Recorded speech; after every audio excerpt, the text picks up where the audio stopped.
ప్రతి డాక్టర్ కల వెనక ఉన్న ధైర్యం, ప్రతి సాధకుణ్ణి నడిపించిన సంకల్పం నెల్లూరు నారాయణ.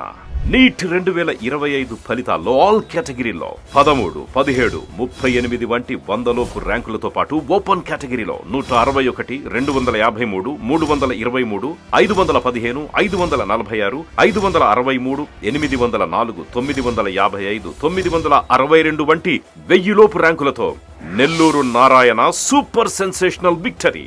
ఒక్క ఈ సంవత్సరమే 386కు పైగా సీటు సాధించగలిగిన ర్యాంకులను ఆవిష్కరించిన నెల్లూరు నారాయణ ఇప్పటి వరకు 2 తెలుగు రాష్ట్రాల్లోనే అత్యధికంగా 2900కు పైగా మెడికల్ సీట్లు సాధింపజేసి నీట్ ర్యాంకుల లీడర్ గా నిలిచిన నెల్లూరు నారాయణ అప్పుడైనా ఇప్పుడైనా ఎప్పుడైనా నీటిలో నెల్లూరు నారాయణ తరువాతే ఎవరైనా. నీట్ లాంగ్ టర్మ్ అడ్మిషన్లకై సంప్రదించండి. Narayana medical academy, Nellore.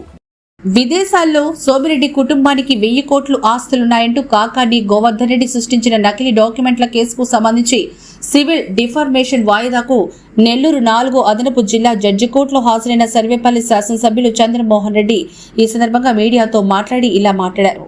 Nellore bar association నూతన కార్యవర్గానికి అభినందనలు తెలిపారు. 4వ అదనపు జిల్లా కోర్టులో వాయిదాకు హాజరయ్యానని, నాకు నా కుటుంబానికి విదేశాల్లో 1000 కోట్ల ఆస్తులు ఉన్నాయని కాకాని గోవర్ధన్ రెడ్డి నకిలీ పత్రాలు సృష్టించిన ఘటనకు సంబంధించి సివిల్ డిఫర్మేషన్ కేసు అది. ఈ కేసును జూలై 15వ తేదీకి వాయిదా వేశారు. ఇదే ఘటనలో క్రిమినల్ డిఫర్మేషన్ కేసు విజయవాడలోని ప్రజా ప్రతినిధుల ప్రత్యేక కోర్టులో నడుస్తోంది. ఆ కేసు వాయిదాకు నిన్ను హాజరయ్యాను. 2 గంటల సేపు నా స్టేట్మెంట్ రికార్డ్ చేశారు. రేపు కూడా అదే కేసు విచారణ జరగనుంది. ఇవే కాక వైసీపీ పాలనలు నాపై అక్రమంగా బనాయించిన కేసుల వాయిదాలకు కూడా తిరుగుతున్నారు. 1000 కోట్ల ఆస్తులున్నాయని కాకాని నకిలీ పత్రాలు చూపించిన రోజు నేను కేసు పెట్టకపోతే ప్రజలు నన్ను అవినీతిపరుడుగా భావించేవారని ఆయన అన్నారు. క్రిమినల్ కేసు పెట్టడంతో పాటు సివిల్ అండ్ క్రిమినల్ డిఫర్మేషన్ సూట్లు కూడా దాఖలు చేశానని, నాకు, నా సతీమణికి, నా కుమారుడికి హాంకాంగ్, మలేషియా, సింగపూర్, బ్యాంకాక్స్ లో 1000 కోట్ల విలువైన ఆస్తులున్నాయంటే కొందరైనా అనుమానించే పరిస్థితి వస్తుందని ఆయన అన్నారు. ఒకటి, నంబర్ 1, కొత్తగా గెలిచిన బార్ అసోసియేషన్ సభ్యులందరికీ, ఆ కార్యవర్గానికి అంతా కూడా నేను అభినందనలు తెలియజేస్తున్నా. మరి ఈరోజు ఏంటంటే కోర్టులో ఆయన 1000 కోట్ల ఆస్తుల గురించి మాజీ మంత్రి కాకాని గోవర్ధన్ రెడ్డి నా మీద చేసిన, మా కుటుంబం మీద చేసిన ఆరోపణల మీద సివిల్ డిఫర్మేషన్ వాయిదాకి అటెండ్ అయినాను. మళ్ళీ జూలై 15వ తేదీకి వాయిదా వేశారు. అక్కడ నిన్న ఎమ్మెల్యేస్, ఎంపీ స్పెషల్ కోర్టులో క్రిమినల్ డిఫర్మేషన్ 1000 కోట్ల విషయంలో నిన్న వాయిదా ఉండింది. దాదాపు 2 hours నా సాక్ష్యం అంతా చెప్పడం జరిగింది. మళ్ళీ ఎల్లుండికి, రేపటికి వాయిదా వేసినారు. సో ఇవన్నీ కేసులు ఉన్నాయి. అవి కాక వాళ్ళు వైసీపీ నాయకులు నా మీద పెట్టించిన కేసులకి వాయిదాలకు తిరుగుతున్నారు. ఆ రోజు 1000 కోట్ల ఆస్తులు నేను కేసు పెట్టకపోతే నేను లోకం దృష్టిలో ఓ పెద్ద అవినీతి పరుణ్ణి. 1000 కోట్లు ఇతర దేశాల్లో దాచుకున్నాను. అందుకని కేసు పెట్టాల్సి వచ్చింది. క్రిమినల్ కేసు పెట్టా, క్రిమినల్ డిఫర్మేషన్ వేసా, సివిల్ డిఫర్మేషన్ వేసా.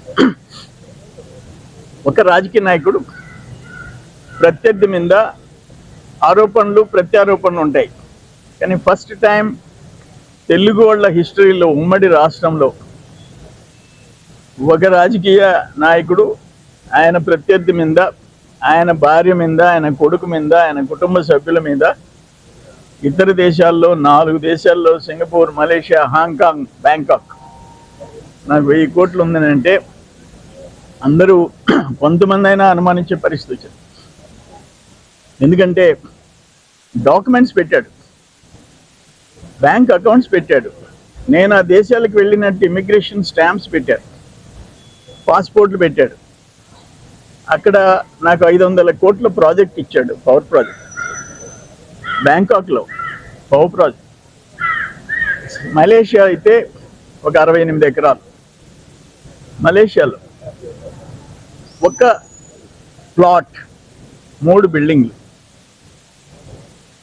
ఇవన్నీ చూపించాడు. నేనేమంటున్నానంటే ఎవరన్నా తెలియకుండా నా మీద ఆస్తులు పెట్టేశారేమో, నేను లక్కీ అనుకున్నా. చూస్తే అన్ని ఫేక్ డాక్యుమెంట్స్. సో సో ఈయన ఎవరి చేత అయితే ఫేక్ డాక్యుమెంట్స్ తయారు చేయించాడో వాళ్ళ ముగ్గురు జైల్లో ఉండొచ్చారు. ఈయన మాత్రం హ్యాపీగా సుప్రీంకోర్టుకు పోయి బెయిల్ తెచ్చుకున్నాడు. ఈయన నమ్మి కాగితాలు తయారు చేసి ఫోటో స్టూడియోలో ఈయనకి అందించిన వాళ్ళు జైలు, ఈయన మాత్రం బెయిలు, సుప్రీంకోర్టులో బెయిలు. ఈయన కేసులు అంతే అట్లే ఉంటాయి. మళ్ళీ ఇంకో 4 కేసులు ఉన్నాయి, అవి కూడా కల్తీ మద్యం. వాటిల్లో కూడా ఈయనకి కల్తీ మద్యం సరఫరా చేసిన వాళ్ళు జైలుకి పోవటం, జైల్లో చచ్చిపోవటం, ఈయన మాత్రం బెయిల్ తీసుకొని బయటకు ఇవన్నీ జరుగుతున్నాయి. ఏదేమైనా న్యాయస్థానాలు ఉన్నాయి. ఆ పైన భగవంతుడు ఉన్నాడు, ప్రజలు గమనిస్తున్నారు. నేనుగా ఒక్క తప్పుడు కేసు పెట్టిను, నేనుగా అటువంటి దుర్మార్గాలకు పాల్పడను.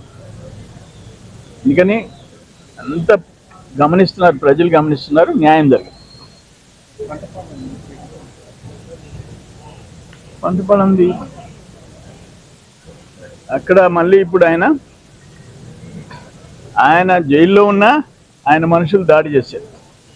చావు బతుకుల్లో శ్యామరెడ్డి, పంటపాళెం శ్యామరెడ్డి జైల్లో మొన్న రాత్రి పొడిచారు రాడ్లతో. ఒకటి వెన్నెముక దగ్గరికి పోయింది, ఒకటి లంగ్స్ దగ్గరికి పోయింది. ఈ చేతులన్నీ ఫ్రాక్చర్ అయినాయి.